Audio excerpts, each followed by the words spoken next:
आज मैं आप लोगों को वैशाली का विश्व शांति स्तूप जिसे कहा जाता है शांति स्तूप के बारे में फुल जानकारी दूंगा। क्यों बनाया गया, कब बनाया, कहाँ पे है और क्या कारण सब। तो भारत में वैसे शांति स्तूप 7 है, उसमें से एक प्रमुख है जो वैशाली का भी है। बिहार में वैसे 2 जगह है, एक राजगीर में है और एक वैशाली में शांति स्तूप है। उसमें से एक जो हमारे वैशाली में है उसके बारे में फुल जानकारी आप लोगों को देते हैं कि आखिर ये क्यों बना, इसका मुख्य उद्देश्य क्या है। वैशाली शांति स्तूप के निर्माण के पीछे मुख्य कारण दुनिया में शांति का संदेश फैलाना और सभी जाति और पंथों के लोगों में एकता का बढ़ा देना है। और इसको कौन बनाया था, तो ये जापान के सहयोग से निपुण महायोधी बौद्ध के भिक्षुक निधिक्षासु फूजी के दुनिया भर में शांति स्तूपों का निर्माण किया, जिससे प्रेरणा लेकर वैशाली में भी शांति स्तूप का निर्माण किया गया है। अब चलिए हम लोग वैशाली में जो विश्व शांति स्तूप है वर्ल्ड पीस पैगोडा, जिसको निप्पोज्म मायोहोजी बौद्ध संप्रदाय द्वारा बनाया गया था, इसका निर्माण दुनिया भर में महत्वपूर्ण स्थानों पर शांति स्तूपों के निर्माण की एक वैश्विक पहल के रूप में किया गया था। वैशाली का स्तूप रत्नाकर नामक तालाब, ये जो बगल में तालाब देखिए जिसको पुष्कर तालाब भी कहा जाता है, इसके बगल में इसकी और जानकारी देखिए। वैशाली जो ये पूरा इलाका है, वैशाली जिला भी बिहार का है, यह दुनिया के शुरुआती गणराज्यों में से होने में से एक मान्यता प्राप्त है। यह सबसे पहले यानी कि दुनिया का सबसे प्रथम गणराज्य वैशाली है और ऐतिहासिक धर्म का महत्व है। और वैशाली के बारे में और कुछ ये जानकारी, ऐसा कहा जाता है कि यह जैन धर्म के 24वें तीर्थंकर जो भगवान महावीर का जन्म स्थल है, वैशाली में ही हुआ था भगवान महावीर का जन्म। और बौद्ध ने अपनी मृत्यु से पहले अपना अंतिम उपदेश दिया है। ये जो ऐसे वैशाली शांति स्तूप है वो भगवान बौद्ध के संबंध से है, लेकिन इनका भगवान बुद्ध का वैशाली से क्या संबंध है, ये अपनी मृत्यु से पहले जब यहाँ पे आए थे तो इनका उपदेश दिए थे अपने संदेशों को पहले, इसीलिए इनका संबंध है क्योंकि यहाँ पे आए थे और अपने संदेश दिए थे। वैशाली में विश्व शांति स्तूप का निर्माण 1996 में पूरा हुआ था। वैसे स्टार्ट कब, इससे पहले 1980 से पहले ही हो चुका था, लेकिन 1996 में पूरा हो गया था। इसका उद्घाटन तत्कालीन राष्ट्रपति डॉक्टर शंकर दयाल शर्मा ने किया था। यह रत्नागिरी पहाड़ी पर 400 मीटर ऊंचाई पर, नॉर्मल जो इलाका है वो पता नहीं चलता कि पहाड़ी के तरह है, मगर बोला जाता है ये रत्नागिरी पहाड़ी है जो 400 मीटर ऊंचा पर है।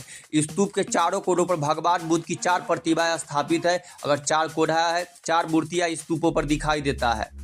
वैशाली का विश्व शांति स्तूप एक महत्वपूर्ण बौद्ध तीर्थ स्थल है। ये शांति का प्रतीक माना जाता है। यहाँ पे लोग घूमने के लिए और हर जगह जहाँ जहाँ बौद्ध धर्म के लोग प्रचार है, चीन, जापान और कई लोग टूरिस्ट लोग आते हैं शांति को देखने के लिए। यह स्तूप वैशालीगढ़ में है। संरचना में है कि यह क्या किसका बना है, तो यह स्तूप संगमरमर के पत्थरों से बना है।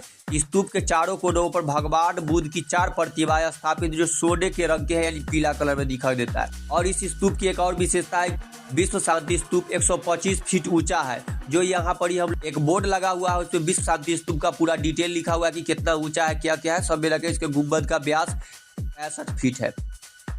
स्तूप में भगवान बुद्ध के अवशेष सोने के गहने और कांच के सामान रखे गए हैं। कहा जाता है स्तूप के अंदर जो है भगवान बुद्ध के कुछ अवशेष है जिसपे बनाया गया स्तूप है।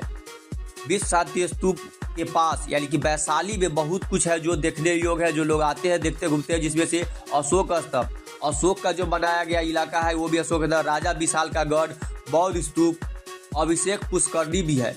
और तो और इसके बगल में एक और नया बन रहा है जो है म्यूजियम बन रहा है, जो बहुत बड़ा इलाका है, 72 एकड़ में बन रहा है। न्यू बुद्ध श्यामक दर्शनक एवं म्यूजियम संग्रहालय जो बन रहा है, इसी के बगल में एक और नया बन चुका है, तो हो जाएगा। वैशाली को दुनिया का पहला गणराज्य होने का गौरव प्राप्त है। ऐसा कहा जाता है कि भगवान बुद्ध ने इस स्थान पर 3 बार दौरा किया और उपदेश भी दिए थे। इस शांति स्तूप के आप देखिएगा या ऊपर से व्यू देखने पर या इस पे घूमिएगा तो यहाँ पर देखिएगा इस बुद्ध से के नीचे वाला रेलिंग बना है जिसपे कुछ नहीं, सिर्फ जब ऊपर वाला रेलिंग में हम लोग चढ़ते हैं तो हमें बुद्ध भगवान की 4 मूर्तियां दिखाई देती है। 4 अवस्था में होते हैं। पहला मूर्ति जो दिखाई जाता है वो उसका अर्थ है, उस पर जन्म लिखा हुआ भी है और इसका अर्थ जन्म का यानी कि जब भगवान बुद्ध गौतम बुद्ध का जब जन्म हुआ था उसका उपदेश के दिया है। और दूसरा जब उनको ज्ञान की प्राप्ति हुआ था इसके लिए, और तीसरा में जब ज्ञान की प्राप्ति हो गया था जब उपदेश देने लगे तब का है। चौथे प्रतीक का अर्थ है मृत्यु। चौथा जो मृत्यु है वहाँ पे देखिएगा तो इस स्टैचू के नीचे निर्वाण भी लिखा हुआ है। इस तरह अर्थ होता है। बौद्ध धर्म में निर्वाण का अर्थ होता है मृत्यु की प्राप्ति करना, इस तरह का अर्थ होता है।